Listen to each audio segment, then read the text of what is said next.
नमस्कार, सत श्री अकाल, आदाब। मैं हूं Rohit Bose Roy. Programme self made में एक बार फिर आपका बहुत बहुत स्वागत है।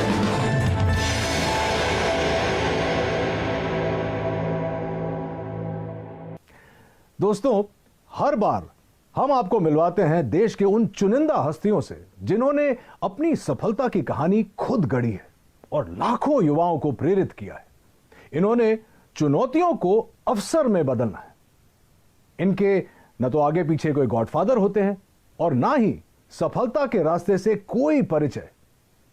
अगर इनके पास कुछ होता है तो वो है उनका यकीन, उनकी मेहनत, लगन और सूझबूझ। अपनी इन्हीं क्वालिटीज के कारण जब ये किसी मकाम पर पहुंचते हैं तब हम इन्हें कहते हैं सेल्फ मेड। आज के हमारे मेहमान, इन्होंने भी ऐसी ही चुनौतियों को अवसरों में बदला है और एस्क्लेपियस वेलनेस की नींव रखी है। इनका नाम है संजीव कुमार। ये एस्क्लेपियस वेलनेस के सीईओ हैं और एमडी भी। संजीव जी, बहुत बहुत स्वागत है आपका सेल्फ मेड पे। बहुत सुना है आपके बारे में, बहुत सारी चर्चा होगी उस पर, लेकिन शुरुआत हो इस सिलसिले का उससे पहले इनकी सफलताओं के बारे में एक छोटी सी फिल्म हम लोगों ने बनाई है। प्लीज आइए देखते हैं। एस्क्लेपियस वेलनेस सेहत की दुनिया में कामयाबी और विश्वास का इकलौता नाम है। एस्क्लेपियस वेलनेस, एक ऐसा नाम जिसने देश के कोने कोने में अपनी अमिट छाप छोड़ी है। पूर्व राष्ट्रपति प्रणब मुखर्जी के कर कमलों से श्री संजीव कुमार जी को चैंपियंस ऑफ चेंज सम्मान से नवाजा गया, जिसमें देश के कई मुख्यमंत्री, नामी गिरामी मिनिस्टर, समाज सेवी, उद्योगपति और गणमान्य लोगों का नाम शामिल था। मात्र 6 सालों में एस्क्लेपियस न सिर्फ आज लोगों के दिलों में बल्कि भारत की टॉप 10 डायरेक्ट सेलिंग कंपनीज में भी अपना स्थान बना चुकी है और हमें भरोसा है कि जल्द ही डायरेक्ट सेलिंग के क्षेत्र में न सिर्फ भारत की बल्कि पूरे विश्व की नंबर 1 कंपनी होगी एस्क्लेपियस वेलनेस। आप लोगों को यह बता दूं कि संजीव कुमार एक ऐसे शख्सियत है जो हर्बल प्रोडक्ट्स की दुनिया में एक क्रांति लेकर आए हैं और इन प्रोडक्ट्स को घर घर में पहुंचाना चाहते हैं। संजीव जी, आपसे बहुत सारी बातें करेंगे। सबसे पहले तो मुझे ये बताइए, मैं बहुत ही क्यूरियस था ये जानने के लिए कि ये जो नाम है एस्क्लेपियस वेलनेस, ये आपने कैसे सोचा और इसका मतलब क्या है? एस्क्लेपियस वेलनेस का मतलब है sir god of medicine. God of medicine? जी जी, ये ग्रीक के भगवान थे। अच्छा। तो जब मैंने सोचा कि मुझे ये काम करना है वेलनेस इंडस्ट्री में, तो वेलनेस इंडस्ट्री में हर्बल प्रोडक्ट्स के माध्यम से लोग ठीक होते हैं, आराम होता है, तो बस थोड़ा ऐसे लगा कि ये नाम बेहतर रहेगा, बेस्ट रहेगा। एस्क्लेपियस, क्योंकि मैंने वैसे तो पढ़ा लिखा हूँ लेकिन ये शब्द मैंने भी नहीं सुना था। जब आपने शुरुआत की तो जाहिर सी बात है कि आपके आगे पीछे कोई गॉडफादर नहीं था, कोई मदद शायद नहीं मिली हो, तो आज आप इस मुकाम पर पहुँचे हैं। शुरुआत कैसे हुई? शुरुआत हुई कि मेरे फादर साहब बीमार हो गए थे, तो उन्हें टीबी हो गया था। तो टीबी होने के बाद उनके फेफड़ों में पानी भर गया था। तो पानी, जब डॉक्टर ने कहा कि पानी निकालना पड़ेगा, फिर 9 महीने का उन्हें मेडिसिन दिया गया था। तो टीबी की जो मेडिसिन है ना, काफ़ी हैवी होती है, तो बॉडी काफ़ी वीक हो जाती है टीबी की मेडिसिन लेने से। इम्यूनिटी भी कम हो जाती है। जी, इम्यूनिटी भी कम हो जाती है। तो मेरे किसी दोस्त ने कहा, यार एक हर्बल प्रोडक्ट तो यूज़ कर, क्या पता तेरे पापा जल्दी रिकवर हो जाए। तो मेरे पापा सिर्फ 3 महीने में रिकवर हो गए। वहाँ से मुझे सोच आई। संजीव जी, जब भी हम लोग कोई नई चीज़, कोई नया बिजनेस, कुछ भी नया शुरू करते हैं, तो जो हमारे सबसे करीबी होते हैं, जो दोस्त होते हैं, खासकर जब आप छलांग लगाते हैं तो लोग सोचते हैं कि अरे यार ये तुझसे नहीं होगा, इतना बड़ा क्यों सोच रहा है। आई एम श्योर कि आपके साथ भी शुरुआत में ऐसा हुआ होगा। कुछ बताना चाहेंगे आपके शुरुआती दौर के बारे में? हाँ, जब इंसान सर अपनी मतलब जो उसके एसेट्स हैं या जो उसकी नॉलेज है या उसका टैलेंट है या उसका बैकग्राउंड है, उसके अनुसार अगर सोचता है तो सब लोग कहते हैं कि हाँ ये हो सकता है। लेकिन अगर कुछ इंसान बड़ा सोच लेता है अपनी सोच से, तो सभी लोग रोकते हैं, टोकते हैं। उन्हें लगता नहीं है कि भाई इतना पढ़ा लिखा भी नहीं है, इतना टैलेंटेड भी नहीं है, इसके पीछे इतना बैकग्राउंड भी नहीं है, तो शायद ये नहीं कर पाएगा। तो होता ही है सर वो। तो मैं कहता हूँ कि अपने ही टोकते हैं, बाहर वाले अपने ही टोकते हैं। हाँ, बाहर वाले तो इंतजार करते हैं कि देखते हैं क्या करेंगे क्या करेंगे, लेकिन अपने ही टोकते हैं। आपके साथ ऐसा कुछ हुआ था? जब मेरे तो मदर फादर को बिलीव नहीं था कि मैं कुछ कर पाऊंगा। एक सवाल जो जहन में आ रहा है कि आपने खुद ही कहा कि आपका बैकग्राउंड ये नहीं था, तो आपने असलीपियस वेलनेस खोलने की सोची कैसे और कब? सर मैं हमेशा से सोचता था लाइफ में, मैं पहले जॉब में था तो सोचता था कोई अच्छा बिजनेस करना है। तो जब मैं बिजनेस के बारे में सोचता था तो एक थॉट हमेशा आती थी कि यार बिजनेस करने के बाद गालियां बहुत मिलती हैं, बिजनेसमैन को लोग पसंद नहीं करते। उसके पीछे रीज़न ये है कि लोगों की नीड होती है, वो सामान भी खरीद के लाते हैं, लेकिन फिर भी कहते हैं यार ये लालची है, इन लोगों ने ज़्यादा पैसा ले लिया। तो मैंने कहा कोई ऐसी इंडस्ट्री चुनूं, कुछ ऐसा सोचूं कि मैं लोगों से पैसे भी कमा लूं और लोग भी पैसे कमा लें, लेकिन जो प्रोडक्ट मैं उन्हें दूं वो उसके बाद मुझे ना मतलब डिग्रेड ना करे और कहें यार मज़ा आ गया आपके प्रोडक्ट को लेके, और प्रॉफिट भी मिल जाए और लोगों की दुआएं भी मिल जाए, इससे अच्छा कुछ हो नहीं सकता। तो फिर मुझे समझ में आया ये वेलनेस इंडस्ट्री है, और वो भी हर्बल प्रोडक्ट्स के साथ अगर मैं काम करूंगा और लोगों को अच्छे प्रोडक्ट दूंगा, लोगों को उसके फ़ायदे आएंगे, रिजल्ट्स आएंगे, तो डेफिनेटली लोग मुझे दुआएं भी देंगे और एक अच्छी कंपनी भी हमारी ग्रो करेगी और लोग भी हमारे साथ ग्रो करेंगे। संजीव जी, एक बहुत इंटरेस्टिंग बात है आपके बारे में जो शायद कंज्यूमर्स नहीं जानते कि आपने ये सब करने से पहले 16 साल आपने भारतीय सेना में बिताए। जी सर। अरे सर, इसके बारे में तो कुछ बताना ही पड़ेगा। हाँ, जब मेरी जीवन की शुरुआत हुई थी तो शुरू मेरे फादर जो है वो आर्मी में थे, तो हमारा अच्छा। पूरा परिवार पीढ़ियों से आर्मी में है। तो मुझे भी आर्मी बहुत पसंद थी। मैंने इतना ज़रूर कहा था फादर से मैं लॉन्ग लाइफ सर्विस तो नहीं करूँगा, लेकिन एक बार फौजी ज़रूर बनूंगा, क्योंकि जो फौजी बन के जो मिलता है सीखने को, समझने को, या जो मेहनत का जज्बा, या जो कॉन्फिडेंस मिलता है, या जो जीतने की जो आदत मिलती है, वो अपने आप में मतलब किसी इंस्टीट्यूट में नहीं मिल सकती, वो फौज की नौकरी करके वो कोई सिखा नहीं सकता है आपको। जी जी जी। कहाँ क्या पोस्टिंग थी, कुछ बताएंगे उसके बारे में? हाँ, मेरी पोस्टिंग अहमदनगर रही है, हिसार रही है, हम अपना कश्मीर में पुलवामा डिस्ट्रिक्ट जो आज पुलवामा में मिलिटेंसी 55 RR में मेरी पोस्टिंग रही है। और जब वो 55 RR खड़ी हुई थी तो सबसे पहले शिकार भी हम लोगों ने किए थे। अच्छा। तो मिलिटेंसी के साथ भी 3 साल निकाले हैं। उसके बाद मैं नाभा भी रहा हूँ और पठानकोट भी रहा हूँ। दोस्तों, मैं आपको यह भी बताऊं कि संजीव जी का जो बिजनेस मॉडल है वो उन सिद्धांतों पर आधारित है जहां लोग अपनी शर्तों पर आर्थिक स्वतंत्रता का जीवन बिता सकते हैं। लेकिन शुरुआत में ऐसा नहीं था। लोगों के मन में कहीं ना कहीं ये नेटवर्किंग इंडस्ट्री को लेकर बहुत सारे नेगेटिव विचार थे। चलिए जानते हैं कि इसका कारण क्या था Sanjeev ji. Sir, direct selling जो इंडस्ट्री है ये बहुत ही इथिकल है और इसका नेचर ऑफ वर्क भी बहुत ब्यूटीफुल है। यहाँ कोई भी आदमी अपना भविष्य बना सकता है, लेकिन ये मॉडल ऐसा है कि इसमें ग्रोथ भी अच्छी आती है, समय से आती है, और कोई भी व्यक्ति ग्रोथ कर लेता है, और ये प्रॉफिटेबिलिटी भी इसमें अच्छी है, इंडिविजुअल के लिए भी और कंपनीज के लिए भी। तो इस मॉडल को कॉपी करके कुछ लोगों ने ये वे ऑफ वर्किंग कॉपी करके कुछ गलत कंपनियां मार्केट में आती हैं। अच्छा। जो होती हैं 200 रुपये दो, 400 रुपये देंगे, या आप 1000 लाख रुपए दे दो तो महीने के 3-3 हज़ार की सैलरी देंगे। सैलरी बेस्ड कंपनी, इन्हें मनी रोटेशन कंपनियां कहते हैं, चिट फंड कंपनियां कहते हैं। तो ऐसी बहुत सी कंपनियां इन डायरेक्ट सेलिंग मॉडल की आड़ में आके और मार्केट को गंदा कर जाती हैं। तो फिर जब हम लोग भी मार्केट में जाते हैं तो लोग हमें भी उन्हीं नज़र से देखते हैं। हम प्रोडक्ट बेस हैं, हमारी फैक्ट्री है, मैन्युफैक्चरर हैं, लेकिन लोग इसी नज़र से देखते हैं कि वो 2 के 4 करने वाले तो नहीं। तो इस वजह से बहुत सी कंपनी आई, उन्होंने बहुत मार्केट गंदा किया। अब गवर्नमेंट काफ़ी सख्त हुई है, काफ़ी अच्छे रूल्स लेकर आई है, और डायरेक्ट सेलिंग के लिए अलग से रूल्स लेकर आई है जो इथिकल कंपनीज है। कंज्यूमर अफेयर्स इन्वॉल्व हो गया अभी इसमें। तो अब जाके थोड़ा सा मार्केट धीरे धीरे पॉजिटिव हो रहा है और यंगस्टर भी इस बिजनेस की तरफ धीरे धीरे खिंच रहा है और इसको समझ रहा है। आपके साथ हुआ था ऐसे शुरुआत में कि लोग भी आपको देखते थे कि पता नहीं संजीव जी क्या कहना चाह रहे हैं, क्या बेचेंगे, कैसे? सर, शुरुआत में ऐसा नहीं हुआ कि हम जाते तो लोग मिलते ही नहीं थे। अच्छा भाई, ये तो वही लोग हैं जो टोपी पहनाते हैं। तो इसी कारण से, क्योंकि इंडस्ट्री खराब कर दी गई, जबकि इंडस्ट्री यूएसए और कनाडा अगर हम जाएं, जी जी, आउटर कंट्रीज, तो बहुत रिस्पेक्ट है इस इंडस्ट्री का, बहुत रिस्पेक्ट से इसको देखा जाता है, क्योंकि वहाँ इथिकल कंपनी लाइक एमवे आपने सुना होगा, हर्बल लाइफ सुना होगा, ये अच्छी अच्छी FLP हैं, ये अच्छी अच्छी कंपनियां हैं, और बहुत सालों से ये लोग काम कर रहे हैं और बहुत अच्छी ग्रोथ यंगस्टर्स ने यहाँ पाई है। किसी भी एज उम्र के इंसान ने यहाँ पर अच्छी ग्रोथ भी पाई है, सक्सेस भी पाई, और कंपनियां भी आज बहुत अच्छे लेवल पर है और बहुत अच्छे सभी कंपनियां प्रोडक्ट भी बना रही हैं। भारतीय सेना से सेवानिवृत्त होने की वजह से ही शायद संजीव देश और देशवासियों को सबसे आगे रखते हैं और हमेशा बेहतरीन उत्पादों को हमारे तक लाने की पूरी पूरी चेष्टा करते हैं। संजीव के जीवन और उनके डायरेक्ट सेलिंग मॉडल के बारे में बहुत कुछ जानना है, लेकिन इस छोटे से ब्रेक के बाद कहीं मत जाइएगा।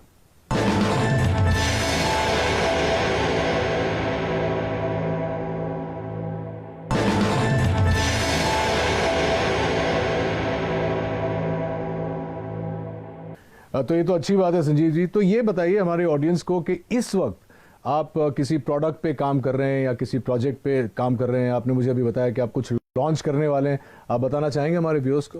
हाँ सर, प्रोडक्ट पे हम बहुत काम कर रहे हैं। अभी सप्लीमेंट्स पे हम काम कर रहे हैं, जैसे हर्बल पे हमने बहुत काम किया है।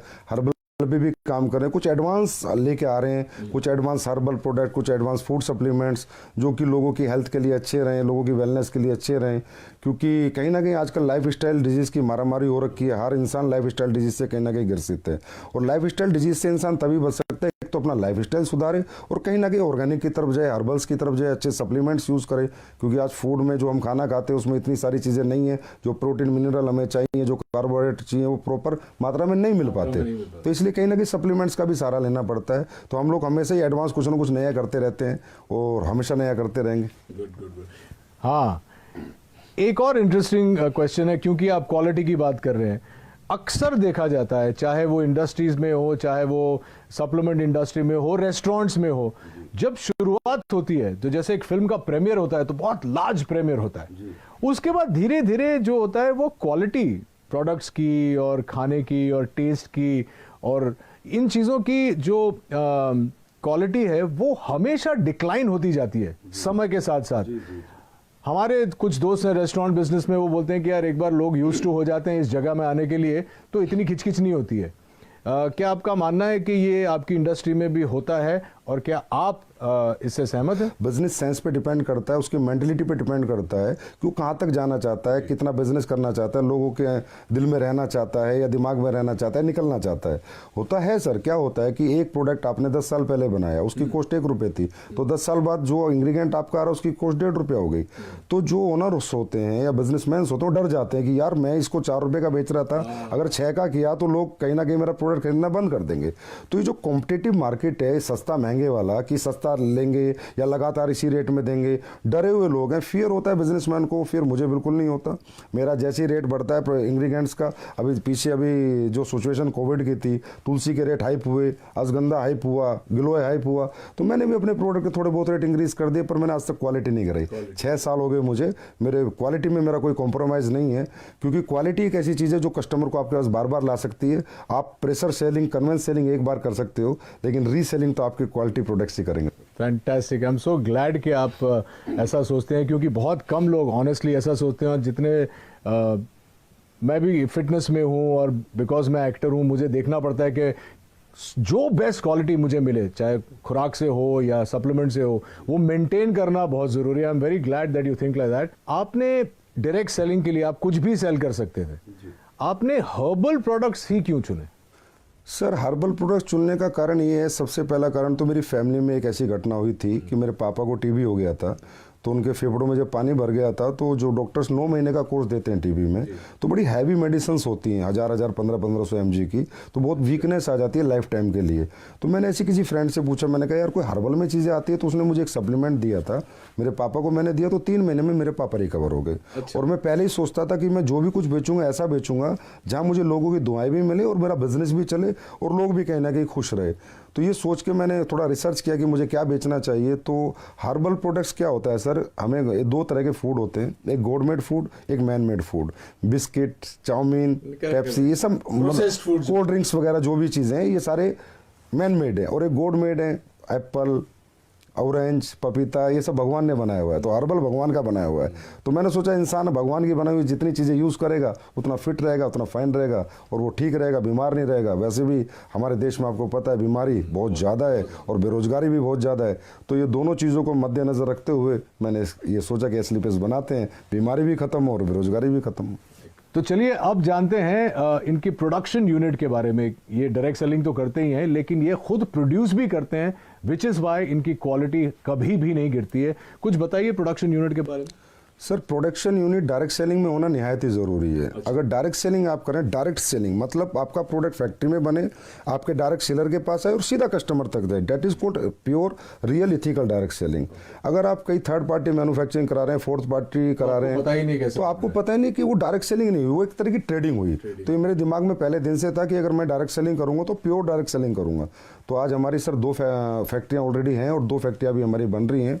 प्रोडक्शन यूनिट में 400 के पास लोग काम करते हैं, बहुत बड़ी R&D टीम है, बहुत बड़े लैब हमने इस्टेब्लिश कर रखा है जिसके प्रोडक्ट की गुणवत्ता बरकरार रहे, गुणवत्ता बनी रहे, क्वालिटी बनी रहे। तो जयपुर में सर सीतापुरा में हमारी मैन्युफैक्चरिंग यूनिट्स हैं।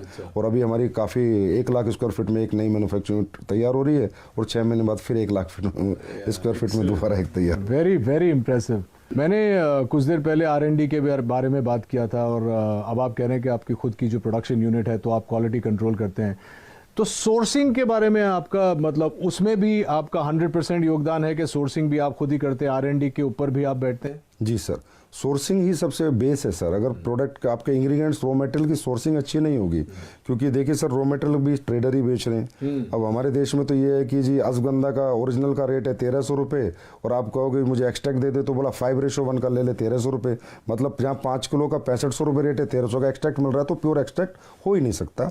इसलिए सोर्सिंग में हमें बहुत ज़्यादा सीरियस रहना पड़ता है, समझदार बन के सोर्सिंग करते हैं। तो हम लोग ज़्यादातर जंगलात की सोर्सिंग करते हैं, मध्य प्रदेश जंगलात, उत्तराखंड जंगल से, गवर्नमेंट के जो इंग्रेडिएंट्स गवर्नमेंट की जो सोसाइटी है उनसे हम प्रोडक्ट खरीदते हैं, प्लस कॉन्ट्रैक्ट फार्मिंग कराते हैं। और तकरीबन हम कोशिश करते हैं कि हमें रॉ हर्ब्स अच्छी मिलें, क्योंकि सर रॉ हर्ब्स अच्छी होंगी तभी प्रोडक्ट अच्छे बनेंगे, नहीं तो अच्छे नहीं बन सकते। और इतने प्रोडक्ट्स आप जो ऑर्गेनिक सोर्सिंग करते हैं उसके बाद भी, उसके बाद का प्रोसेस भी R&D करते हैं? जी, उसके बाद R&D बहुत होती है सर, प्रोसेसिंग होती है, एक प्रोडक्ट बनता है, उसकी स्टेबिलिटी टेस्ट होता है, 1-1 साल 3-3 महीने के टेस्ट हैं, 6-6 महीने के टेस्ट हैं, स्टेबिलिटी उसकी कितनी है, वो गर्मी में ख़राब तो नहीं होगा, किस मौसम को सभी मौसम में सूट करेगा नहीं करेगा, तो काफ़ी अच्छा लंबा चौड़ा प्रोसेस होता है। उसके बाद प्रोडक्ट बाजार में आता है। दोस्तों, कहते हैं कि हर्बल प्रोडक्ट्स आपकी जिंदगी बदल सकता है और असलीपियस वेलनेस ने इसे अक्षरशः साकार कर दिखाया है अपने बेहतरीन वेलनेस प्रोडक्ट्स और डायरेक्ट मार्केटिंग मॉडल के जरिए। अपने इन्हीं प्रयासों के लिए संजीव कुमार जी को भारत के पूर्व राष्ट्रपति श्री प्रणब मुखर्जी ने चैंपियंस ऑफ चेंज अवार्ड से नवाजा। संजीव के साथ बहुत सारी बातें करेंगे, लेकिन इस छोटे से अंतराल के बाद कहीं जाइएगा मत।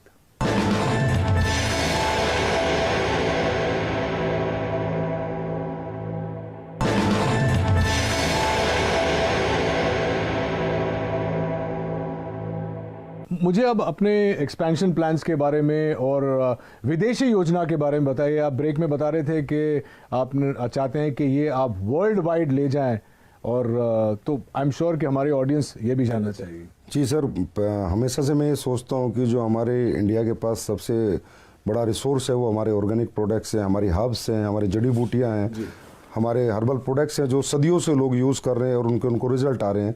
लेकिन आज बाहरी कंट्री में भी अभी ये लोग मानने लगे हैं। अभी खासकर ये सिचुएशन जो है इसमें सबको बिलीव हो गया कि इम्यून सिस्टम स्ट्रॉन्ग होना चाहिए, और स्ट्रॉन्ग करने के लिए जो हमारी हर्ब्स हैं, तुलसी है, गिलोय, अश्वगंधा बहुत अच्छा काम करती है। तो मेरा 100% प्लान है कि एक दिन वर्ल्ड की हर कंट्री में एसएलपीएस वेलनेस या अपना हर्बल बिजनेस करेगी, डायरेक्ट सेलिंग करेगी, और उसी प्लान के अनुसार ही मैं अपने सेटअप और अपने बैकअप तैयार कर रहा हूँ। और आपको अगले 2-3 साल में देखने को मिलेगा कि किसी ना किसी कंट्री में हम लॉन्च हो चुके होंगे। संजीव जी, एक सवाल जो मैं पूछना चाह रहा था वो ये है कि अक्सर लोगों का ये मानना है, मेरा भी ये मानना है कि आप अगर मध्य वर्ग से शुरू करते हैं या लोअर मिडिल क्लास से शुरू करते हैं, बहुत वक्त लग जाता है अमीर बनने में, पैसे कमाने में, बहुत जद्दोजहद करनी पड़ती है। लेकिन आपका ये मानना है कि डायरेक्ट सेलिंग करके you can get rich quick and do it the right way. इसके बारे में कुछ बताइए, क्योंकि हमारी जो युवा पीढ़ी है वो इस वक्त आपका शो देख रही है और वो भी जानना चाहती है कि हाउ। नहीं सर, बहुत जल्दी बहुत अमीर नहीं बन सकता, लेकिन हाँ कम समय में बहुत अमीर बन सकता है। तो डायरेक्ट सेलिंग युवा की अगर मैं बात करूँ, यंगस्टर्स की मैं बात करूँ, तो हर यंगस्टर आज स्ट्रगल कर रहा है और सोच रहा है कि मुझे सरकारी नौकरी मिले, प्राइवेट मिले, या कोई मैं अपना बिजनेस करूँ। और ये सब चीज़ों में सर मैंने कहा कि डिग्रियाँ लगेंगी, पैसे लगेंगे, एसेट्स लगेंगे, तो ये सबके पास नहीं होता। इसलिए बहुत से लोग बेरोजगार हैं, अनएम्प्लॉय रहते हैं, जबकि उनके पास टैलेंट होता है, उनके पास कॉन्फिडेंस होता है, उनके पास मेहनत करने का जज्बा होता है। और यंगस्टर जितना जज्बा कैरियर बनाने का एक बुजुर्ग के पास तो नहीं होता सर। तो मैं हर यंगस्टर से एक आह्वान जरूर करूंगा कि आप इस इंडस्ट्री में लगातार काम करें या ना करें, पर एक बार करके जरूर देखें और इस इंडस्ट्री के नेचर ऑफ वर्क को देखें। इसकी स्किल्स यहाँ पर डेवलप होंगी, आपकी पर्सनैलिटी यहाँ पर डेवलप होंगी। और अगर आप इस काम में कामयाब नहीं भी हो पाए तो भी इसकी जो स्किल्स और जो पर्सनैलिटी और जो ट्रेनिंग मॉडल है वो अगर आपने ले लिया तो दुनिया के किसी भी काम में आप कामयाब हो सकते हैं, क्योंकि ये इंडस्ट्री सर कंप्लीट इंडस्ट्री है, सही कहें तो कंप्लीट लाइफ है। संजीव जी, यहाँ पे एक मानना है, शायद मैंने भी सुना है कि बहुत सारे लोग आ जाते हैं, जैसे आपकी बात सुन के मुझे देख के सब आ जाएंगे डायरेक्ट सेलिंग में, लेकिन बहुत जल्दी फेल भी हो जाते हैं तो मायूस होकर छोड़ के चले जाते हैं। उनके लिए क्या कहना चाहिए? सर रियली डायरेक्ट सेलिंग को हर इंसान को डीप नॉलेज नहीं होती, समझ नहीं पाता, क्योंकि एजुकेशन जो लेवल है डायरेक्ट सेलिंग का आज भी इंडिया में उतना प्रॉपर नहीं है जैसा होना चाहिए। लोग ये सोच के आते हैं कि ये कोई मतलब यहाँ पर फटाफट आपके पैसे बन जाएंगे, साल 2 साल में आप अमीर बन जाएंगे। ये एक बेम्बू ट्री का प्रोसेस है सर। जैसे चाइना में एक बेम्बू ट्री होता है, 6 साल तक उसमें थोड़ी भी ग्रोथ नहीं होती, लेकिन 6 साल बाद इकट्ठा वो 60 फीट बढ़ जाता है।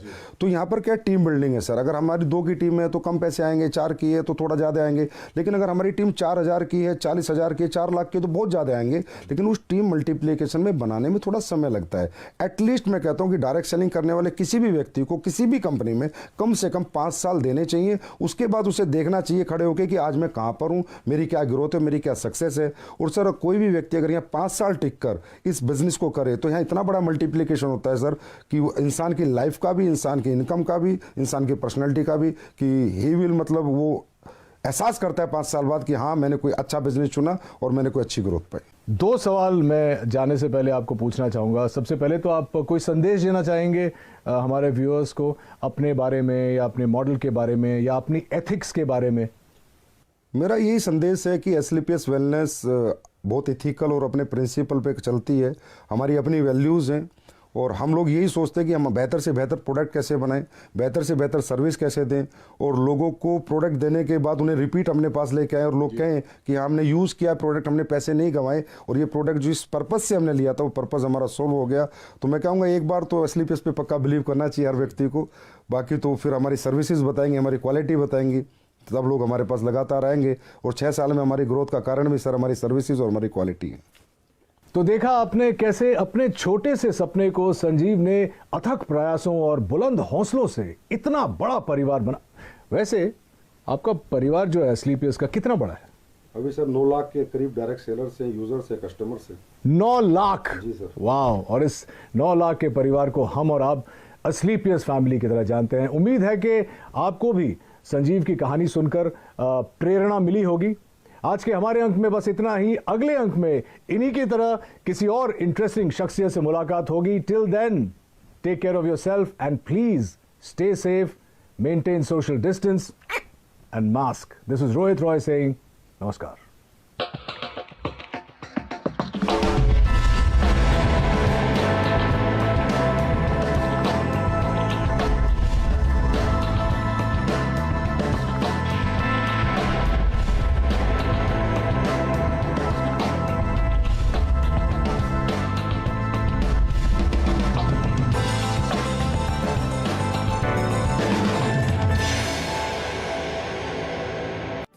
देश में वित्त मंत्री तो एक ही है और बजट भाषण भी सब जगह सेम। 400 से ज्यादा न्यूज चैनल्स। आपको कहां देखना है? जरा सोचिए, आपको बजट समझाएगा कौन? सिर्फ जी बिजनेस।